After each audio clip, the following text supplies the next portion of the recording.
I want to talk for about 5 minutes about the movie, the Air movie on Jordan and Sonny Vaccaro. So I saw it the other night, Monday night premiere in LA at the Design Center in West Hollywood. And so years and years ago, my first recollection of Sonny Vaccaro, I covered UNLV out of college 30 years ago, over 30 years ago. And Vaccaro hung around the program because, at that time, UNLV was on a short list of the most captivating programs in the country. And you'd see Sonny Vaccaro around the program. And to be honest with you, Tark always had that kind of just, little shadiness. Tark was given by UNLV about 40 tickets per home game.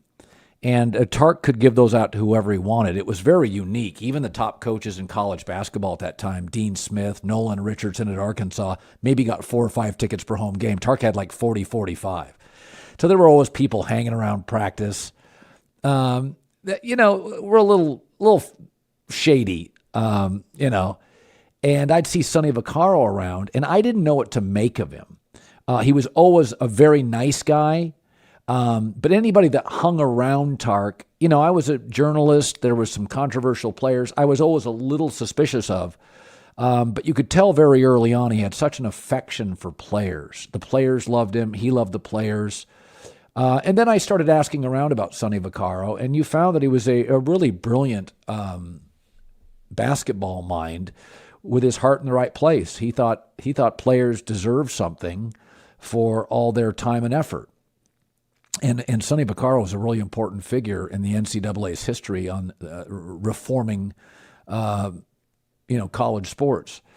But Vaccaro plays a key role in this movie because as Nike was mostly a jogging company because that's what Phil Knight did.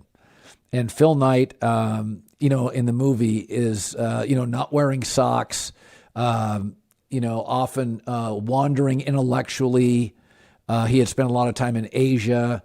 And Phil was always a unique, had kind of an Eastern, not Western perspective, an Eastern perspective on psychology and philosophy and business. Makes him a fascinating guy, Phil Knight.